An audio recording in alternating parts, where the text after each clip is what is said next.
हर हर गंगे साथियों, मैं अभी प्रयागराज के अति प्राचीन स्थल, जिसे कभी महाभारत काल में प्रतिष्ठानपुरी के नाम से जाना जाता रहा था, जो चंद्रवंशी राजाओं की एक तरह से राजधानी रही है और जहां पर समुद्र कूप है, हम सब इस समय वहां पर आए हुए हैं। और हमारे बीच में पीएसआई देहरादून के वरिष्ठ वैज्ञानिक आदरणीय अनिल गौतम जी हैं और उनके सहयोगी साथी जी हैं। क्या नाम है बेटा? रवीन गुसाई। हाँ, रवीन गुसाई जी हैं और एक साथी उधर हैं विशाल चौधरी जी। तो हम लोग बस चूंकि भाई साहब कुछ प्रयाग में अपना एक अध्ययन कर रहे थे, उसी के मुताबिक हम लोग यहाँ तक आए हैं।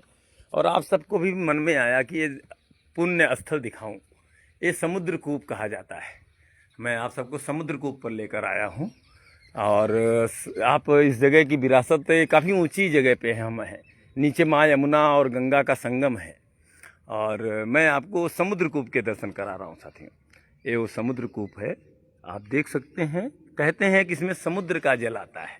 अब क्या है उसका वो मैं नहीं बता पाता, लेकिन बस इतना ही कह सकता हूँ कि इसे समुद्र कूप के नाम से और राजा समुद्रगुप्त हंसगुप्त के कार्यकाल से जोड़कर देखा जाता है। फिलहाल काफ़ी गहरा है, मुझे तो गहराई का भी अनुमान नहीं हो पा रहा है। इस पर लोहे की छत लगा दी गई हैं और ये खंभे, जो प्राचीन खंभे हैं, बहुत प्राचीन है। इनकी बनावट ही बता रही है कि बहुत प्राचीन है। एक ज़माने में जब ज़्यादा कुछ तराशा नहीं जाता था, उस ज़माने का आया है। और फिलहाल ये समुद्रकूप पे आप सबको मैं ले आके दिखा रहा हूँ। बहुत मैं अपने को सौभाग्यशाली मानता हूँ, क्योंकि ये बहुत पुराना प्राचीन इतिहास है साथियों। सच बताऊँ तो 2000 ईसा पूर्व के आप कितने पीछे जाएंगे कुछ अनुमान नहीं है। जितना पीछे जा सकते हैं उतना पीछे तक कहानी इससे जुड़ी है। और ये प्रयागराज के प्रतिष्ठानपुरी के नाम से एक जगह जानी जाती थी, जिसे आज आप प्रयागराज के रूप में जानते हैं। जो प्रयाग रहा, जहाँ प्रथम यज्ञ हुआ ब्रह्मा का, वो प्रयाग आपके ठीक सामने है। और दीवारें बन गई हैं, वरना यहाँ से माँ गंगा यमुना का संगम दिखता है।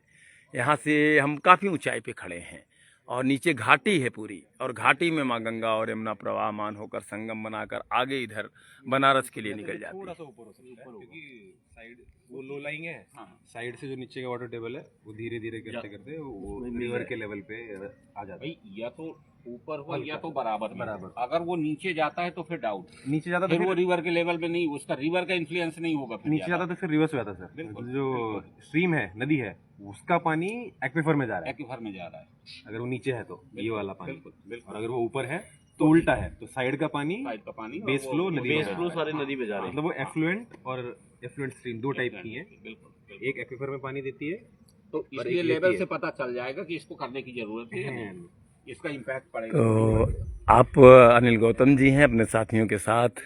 आप एक तरह से पर्यावरण के क्षेत्र में एक बड़ा नाम है और पीएसआई देहरादून से आप सब पधारे हैं। और यहाँ पर आप सब खासकर समुद्र कूप को देखने के लिए और इसके जल की यथास्थिति को समझते हुए जो अनुमान लगा सकते हैं अपना, और जो एक तरह से प्रयोग हो सकते हैं, उस पर अपना एक अध्ययन कर रहे हैं। तो कुछ करने की जरूरत नहीं है, लेकिन जो बगल में एरिया पड़ा है, क्या उसमें संभावनाएं हैं? क्या वो भी संभावनाएं तब जब हम ये कॉन्फिडेंट हो कि रिवर का उतना इन्फ्लुएंस नहीं, क्योंकि अगर रिवर के साथ जुड़ा है तो यहाँ करने का कोई फायदा नहीं होगा। इसका जो बाहर वाला है ना, ये बहुत बड़ी विरासत है साथियों। इलाहाबाद का नाम भी इला शब्द से है और इला की कहानी भी इसी स्थान से है। तो जरा सा अपने इतिहास को खंगालिए तो आपको इलाहाबाद का सही मतलब समझ में आएगा, जिसे हम लोग अल्लाहाबाद कहते हैं। असलियत में वह इलाहाबाद था और इलाहाबाद या इलाहाबाद जो बन गया है, इला से जुड़ा हुआ प्रसंग है। और इसमें बाद में बाद कहाँ से आया और क्या जुड़ा है, ये सब चीज़ें अध्ययन का विषय है।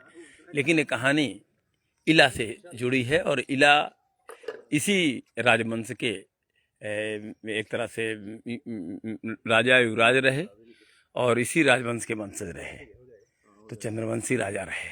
और उन्हीं का इतिहास है जो इला से इलाहाबाद बन गया और प्रयाग का तो आप जानते ही हैं, प्रथम यज्ञ हुआ है ब्रह्मा जी द्वारा, तो प्रयाग है।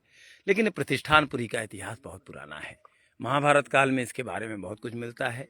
लेकिन ये उससे भी पहले की कहानी लेकर आज भी यहाँ पर समृद्ध रूप से, समृद्धि ही कहूँगा क्योंकि बचा हुआ है तो समृद्धि ही है, बाकी इसका संरक्षण तो वही अभी होना चाहिए था। भाई जी यहाँ आगे क्या महसूस कर रहे हैं? आपने बहुत बड़ी विरासत को हमें भी दिखा दिया, बहुत दिन बाद यहाँ आने को मिला है। बिल्कुल, ये तो बहुत ही अच्छी जगह है और पुरातत्व विभाग ने इसको संरक्षित करके भी रखा है जी। लेकिन निश्चित है कि अब हम देखने की कोशिश कर रहे हैं कि इसमें गंगा जी का पानी का कितना इन्फ्लुएंस है इस कुएं में। जी। अब इसका रिचार्ज एरिया गंगा जी के माध्यम से पानी आता है या उसके ऊपर के एरिया से पानी आता है। अगर ऊपर के एरिया से पानी आता है तो इसकी रिचार्ज की संभावनाएं काफ़ी हो सकती हैं और थोड़ा लोगों से बात भी करेंगे कि इसमें वाटर टेबल किस तरह से कितना वैरी करता है। एक ही चीज़ है हालांकि, क्योंकि पुरातत्व विभाग ने इतना अच्छा संरक्षण भी किया है, अगर यहाँ पर कोई पीजियोमीटर वगैरह भी वो लगा के रखते जी तो कम से कम इसके वाटर टेबल का भी पता चलता रहता, कितना गहराई में क्या किस तरह से इसमें इम्पैक्ट आ रहा है।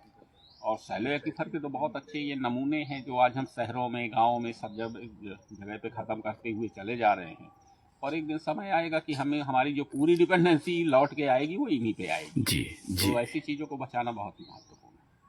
तो आप अनिल गौतम जी हैं, आप PSI देहरादून वरिष्ठ वैज्ञानिक हैं।